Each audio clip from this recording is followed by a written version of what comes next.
I get asked all the time, Lisa, how do I make my house stand out against all of the competition on the market? And I bet you can guess what the number one question is that I get asked all the time. Yep, that's right. How do I get the most money out of my listing once I go live on the market? That is the number one question all sellers ask. It doesn't matter as soon as I walk in the door for a listing appointment. So by the end of this video, my goal is that you will walk away with some tips and tricks that are going to help you get top dollar for your listing and help your house stand out amongst all the others on the market. First, and I'm not even going to count this one against the 5 tips that I'll be talking about in this video, but I believe it is the number one most important thing that anyone can do that can help you get the most out of your listing. And that is to hire a trusted real estate consultant that will counsel you throughout the entire transaction process and that can actually help point out things that will hinder or help you get the most out of your listing and again, stand out amongst all the other competition. So the first thing we're going to talk about is keeping your house clean. And we're going to first start on the exterior since it's the first thing that people see upon walking up to your home or driving up. So what I like to do is I like to take a perspective of how your house looks as I drive up and walk up to meet you at your front door. And the first thing that a lot of people notice is well-manicured trees, bushes, and lawns. So I highly recommend that you hire a landscaper to go through your front and rear yard, trim all your bushes, pull all your weeds, trim all your trees, and if you have a lawn, keep your grass cut. It will really help the way your house looks upon entry. Remember, first impressions count, and they count when people come up to your house as well. When having your landscaper go through your property, this is a good time for them to repair all drip lines that may be broken and also make sure that all of your landscape lights appear to be in good working condition and are straight. I see tons of path lights that are crooked and it just looks like you don't pay much attention to detail. And there's always those very discerning buyers that notice every little thing. So the little tiny touches, they really do count. And then the next thing I want to talk about is your front door. Your front door is the first thing people are going to actually touch on your house. So you want to be sure that it's clean, and sometimes you even have to go the extra mile of putting a fresh coat of paint on it. And then again, make sure the front is debris free, and if you have potted plants that all the dead leaves are taken out, and if there's dripper systems that there's not water all over the front patio as well. These are just little things that I think buyers notice as they walk up to the listing. If your house happens to have some stucco damage, I also recommend repairing that. I know it seems like it could be overkill in some situations, but I feel like if you can fix any distraction that a buyer is going to see that takes away from the value in their eyes, go ahead and do that ahead of time because it will save you in the long run. If you have an outdoor kitchen or some outdoor furniture, I highly recommend that you wipe those surfaces down and keep them just as clean as the inside. A lot of buyers look at a home and see the outside as an extension of the inside of their home. So it's very important for you to make the outside just as welcoming as you do the inside. And try your hardest to have a clean pool. I realize we're in Vegas and we get some really windy days, so it's hard to have all the debris out of the pool, but it does really help with showings. And so it's very important to keep your pool clean and debris free, especially right before pictures, videos, and if you can, all showings. Okay, moving on to number 2. We're still on keeping it clean, but we're moving on to the interior. The first thing I always tell my clients is declutter all areas of your house. If at all possible, you should get a storage unit. Declutter your garage, your closets. You're gonna have to move anyway and pack everything up. So why not get a head start and start decluttering? If getting a storage unit is too much trouble, I highly recommend stacking those boxes along one side in your garage. This will help your house seem more organized, and it gives buyers the ability to stand back and envision the space being their own. I also recommend at this time that you take down all personal items such as family photos, trophies, awards. Mail should be put away. You wouldn't believe how many buyers circle around sellers' desks trying to find out all the information they possibly can about the seller. I've even had some buyers go back and Google sellers to try to get an upper hand on any negotiating. So I always recommend to my sellers, put everything personal away. And when I list my own personal homes, I even go as far as putting away my toothbrushes and hairbrushes and personal items so that the house looks completely blank, like a clean blank slate for that buyer to see themselves living there. So continuing on with number 2, keeping it clean, let's move on to the paint. Paint is a big one. There are some houses that are more lived in than others, and if your walls are showing the years you've lived in it, I recommend painting them. A fresh coat of paint goes a long way on baseboards and walls that have been nicked and scuffed, and maybe your dogs have been walking by it and have left dirt marks along it. It just really makes a huge difference. Some walls can be spot touched, like cleaned with a magic eraser or something like that. But if you have large wall spaces that need painting, it really will make a difference in your showings. Keeping your house clean sounds simple, but it's another key to making sure that your house gets the attention it deserves. You never know when you are going to get a last-minute showing. Your agent probably will put something in the remarks like, all showings need a 48-hour notice. But inevitably, there is that one buyer who happens to be in town for only 8 hours and only realized that your house was on the market in that 7th hour and needs to see it right away. So the cleaner you keep your house throughout the listing process, the easier it will be for you to accommodate those last-minute showings. Before each showing, I recommend that you assess the area. If you need to, wash the dishes, make the beds, put away all clutter. Doing these simple things can reduce distractions for buyers. What I like to do when my house is on the market is to have some random drawers, 2 or 3 throughout the house, where I can just kind of have them as catch-alls. So when I get a last-minute showing, I just throw everything in those cabinets, and when the showing's all over, I go back to the cabinet and pull everything back out. It just makes it kind of streamlines the showing process for you, and it makes it a lot easier to accommodate those last-minute showings. Sometimes we live in a house one way, but we need to prepare it to sell in another way. And when this happens, I recommend partial or full staging. Partial staging helps when someone has decor in their house that isn't quite finished or polished.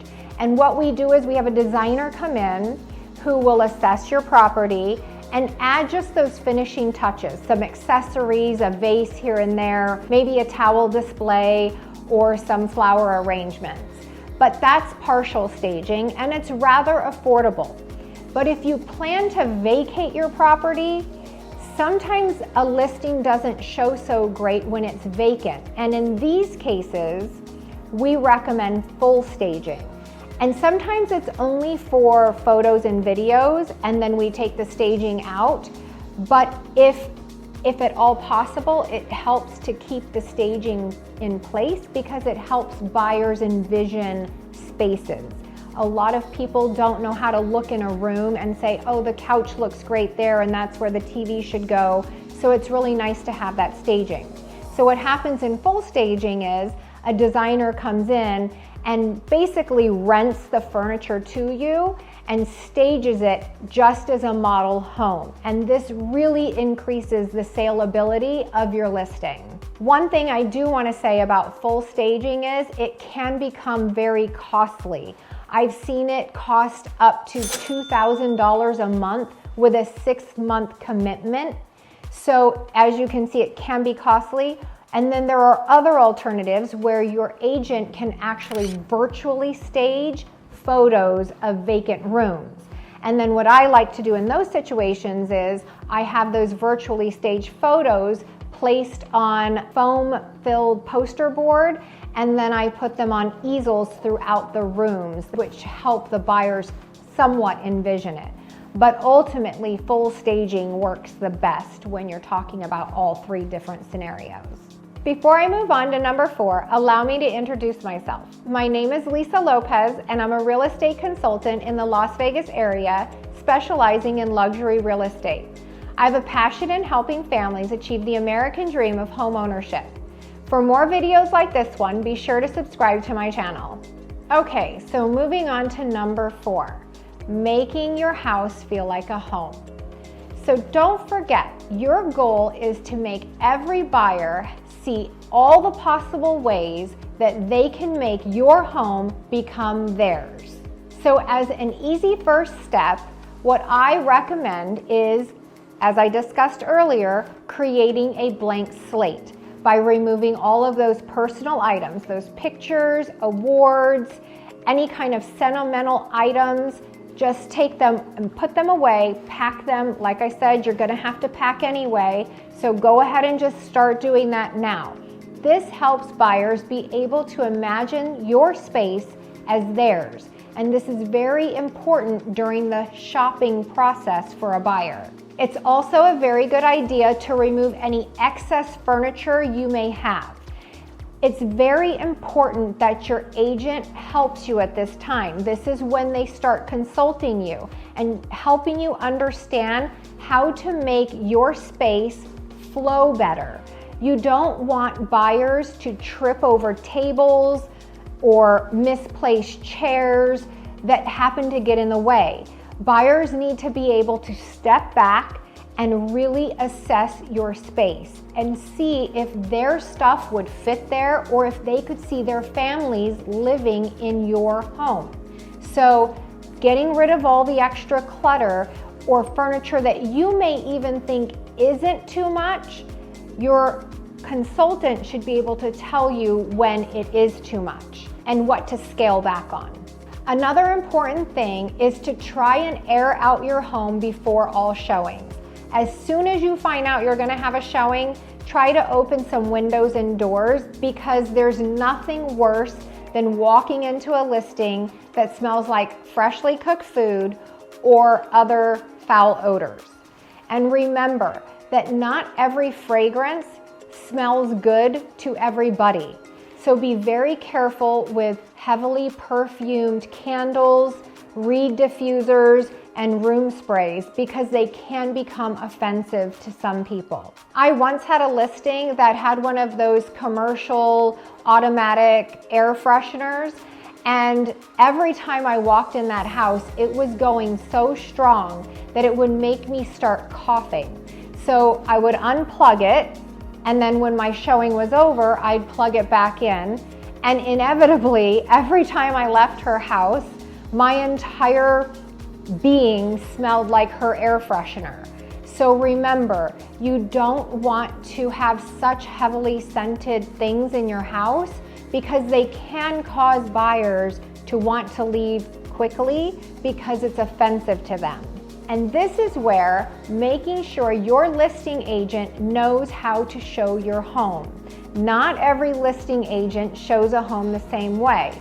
Your agent should be able to go through and turn on all lights, open all window coverings, turn on fire features, turn on water features, sweep up leaves if needed. There's a number of things that a listing agent should be doing for you to successfully show your home, and you need to be sure that you ask your agent if they will be doing these things for you each and every showing. So guys, what do you think about the list so far? Let me know in the comments below. And if you're interested, I've made a more in-depth video about how to sell your home. And you can click on that video here if you're interested. All right, let's get moving on to number 5. Okay, number 5, pricing your house right. This might be one of the most important parts. I know I keep saying everything is the most important part, but I guess all 5 of these tips are the most important. So, pricing. Let's talk about this because right now we're having some dilemma with sellers wanting to price their house a little over market still. What happens when you price your house too high is you can end up discouraging buyers from even putting an offer in on your house. And if you price it too low, you can make buyers think, what's wrong with that house? Why is it too low? And of course, all of you sellers, I know what you're thinking. If you price it too low, you could be leaving a lot of money on the table. So this is a very important and very intricate part of the listing process. A lot of sellers come into this transaction thinking, we're going to list as high as we can, and someone will just put in a lower offer. But that's not exactly how it works in the real estate world. When buyers see a listing that's priced too high, a couple things go through their head. They start thinking, that person is completely unreasonable and I don't even want to go there with them. Or they're actually embarrassed to write you a lower offer because they're afraid that they're going to offend you. So you could actually be pricing yourself right out of the market. And when agents search properties, even consumers on Zillow, they're searching for an area and a price range. And if your area is priced under what you're pricing at, your house will not even come up on that search. So this is where trusting your consultant to give you the advice and taking the advice on that price is really important because there are a lot of things that go into our strategy on how to price your home and where to price your home. It's a lot more than just looking at a Zestimate and going, oh, that's exactly where we should price. Because Zillow doesn't take into account every different home, how each home was upgraded. They don't go into those homes. They don't look at those photos. So a Zestimate is not an accurate value of your home and where you should actually list at. Okay, I know I said 5, but this one tops the cake and I had to add this bonus in last minute. You need to make sure your listing agent knows how to properly market your property. In the end, we are not transactional real estate agents. We are selling something. And what do other companies do when they need to sell a product? They market it. They have entire departments that spend millions of dollars on how to properly market their product. Your house is no different. Things change in the world. And right now we are in a video age. So if your agent doesn't know how to market your property properly and doesn't provide you with a marketing plan, I highly recommend you go interview another agent. There are so many things at our fingertips that help market your property. For example, some brokerages, they have syndication to thousands of websites. Other brokerages have no syndication at all, other than the MLS syndications to like Zillow, Realtor.com, and whatever other websites are out there. But some brokerages actually syndicate to, like mine, 10,000 different websites. We have 3D Matterport tours. We have full video tours, drone tours, full walking, explaining tours of each, depending on the listing, if it's that extravagant, each different finish in the house. There are just so many different things that we use to market property. Video isn't the only thing. Brochures, mailers. Are they going to push your property to the LA Times, to the New York Times, to the different areas in your market that are moving to your area? These are all things that you should be finding out if your agent does and actually does them well. The bottom line is that it takes prep work and expertise to achieve your goal, which is to make your house look like it was meticulously cared for over the years that you owned it, and to present it properly to the market to get you top dollar.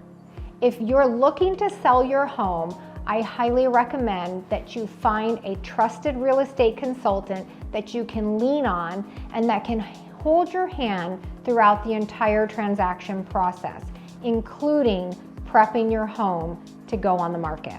If you're a seller, make sure to check out my playlist. And if you plan on selling your home this year and need help anywhere across the country or the world for that matter, make sure to get my information in the description and reach out anytime. I'd love to help you. I'll see you on the next one.